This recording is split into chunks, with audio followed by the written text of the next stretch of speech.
எல்லாருக்கும் நமஸ்காரம். ഞാൻ ഇതിന്റെ താഴത്തെ ഒരു വീഡിയോ കൊടുക്കുന്നുണ്ട്, ജസ്റ്റ് ഒന്ന് നോക്കണേ. ஒரு கல்யாணம் ஆகி புருஷன் பொண்டாட்டி ஆனதுக்கு அப்புறம் உன் அக்கௌண்ட் என் அக்கௌண்ட் ഈ മാം പറയുന്ന ഈ ഒരു കാര്യത്തോട് എനിക്ക് യോജിപ്പില്ല കേട്ടോ. ഞാൻ എന്റെ പേഴ്സണൽ ഒപ്പീനിയൻ പറയുന്നത്, എല്ലാവരും അങ്ങനെ ആവണമെന്നില്ല. ഇപ്പൊ ഭാര്യയുടെ ആയാലും ഭർത്താവിന്റെ ആയാലും മക്കളുടെ ആയാലും എല്ലാവർക്കും ഒരു സർക്കിൾ ക്രിയേറ്റ് ചെയ്തിട്ട് വേണം നമ്മൾ മറ്റുള്ളവരെ അതിലേക്ക് പ്രവേശിക്കാൻ.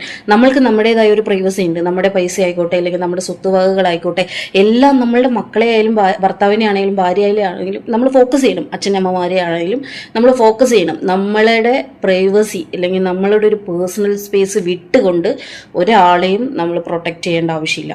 നമ്മളെ ആദ്യം പ്രൊട്ടക്റ്റ് ചെയ്യുക. സെൽഫ് ലവ് എന്നൊക്കെ പറയുന്നത് കാണിക്കേണ്ടത് ഇവിടെയാണ്. ഇപ്പോൾ ഇദ്ദേഹത്തിൻ്റെ ഒരു അവസ്ഥ എടുത്ത് നോക്കിയേ. ഇത്രയും വർഷത്തെ എക്സ്പീരിയൻസിൽ നല്ലതുപോലെ ആക്ടിങ് ചെയ്ത് അവസാനം വാടക വീട്ടിൽ താമസിക്കുന്ന ഒരു കണ്ടീഷൻ വന്നിട്ടുണ്ട്. ഇദ്ദേഹത്തിനെ സ്നേഹിച്ചിരുന്നെങ്കിൽ, നമ്മൾ ഇദ്ദേഹത്തിൻ്റെ പേഴ്സണൽ ലൈഫ് എടുക്കുന്നേയില്ല, ഇദ്ദേഹത്തെ സ്നേഹിച്ചിരുന്നെങ്കിൽ ഒരു സേഫായിട്ടൊരു എന്തെങ്കിലും ഒരു ചെറിയ എമൗണ്ടെങ്കിലും ഇദ്ദേഹം മാറ്റി വെച്ചിരുന്നെങ്കിൽ ഇന്ന് ഇദ്ദേഹത്തിന് വാടക വീട്ടിലേക്ക് പോകേണ്ട ആവശ്യം വരില്ലായിരുന്നു.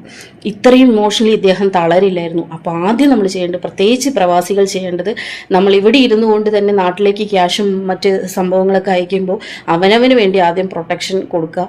നമ്മളുടെ കയ്യിൽ നിന്ന് ഒരു 5 രൂപയെങ്കിലും ഒരു 5000 രൂപയെങ്കിലും സേവ് ചെയ്തതിന് ശേഷം മാത്രം നമ്മൾ മറ്റുള്ള കാര്യങ്ങളിലേക്ക് ഫോക്കസ് ചെയ്യുക. അല്ലാത്ത പക്ഷം എന്താ ഉണ്ടാവുകയെന്ന് ചോദിച്ചാൽ, നാളെ ഒരു സാഹചര്യത്തിൽ ഈ പറഞ്ഞ ആരും നമുക്ക് സ്ഥിരമല്ല. ആരും തന്നെ നമ്മുടെ ലൈഫിൽ സ്ഥിരമല്ല. അത് മക്കളായിക്കോട്ടെ, ഭാര്യ ആയിക്കോട്ടെ, പാർട്ട്നേഴ്സ് ആയിക്കോട്ടെ, അച്ഛനമ്മമാരായിക്കോട്ടെ, ആരും സ്ഥിരമല്ല. മരണത്തിലൂടെയോ വേർപാടിലൂടെയോ നമ്മളിൽ നിന്നും അകന്നു മാറേണ്ട ആൾക്കാരാണ്, അകന്നു മാറേണ്ട റിലേഷൻഷിപ്പുകളാണ്.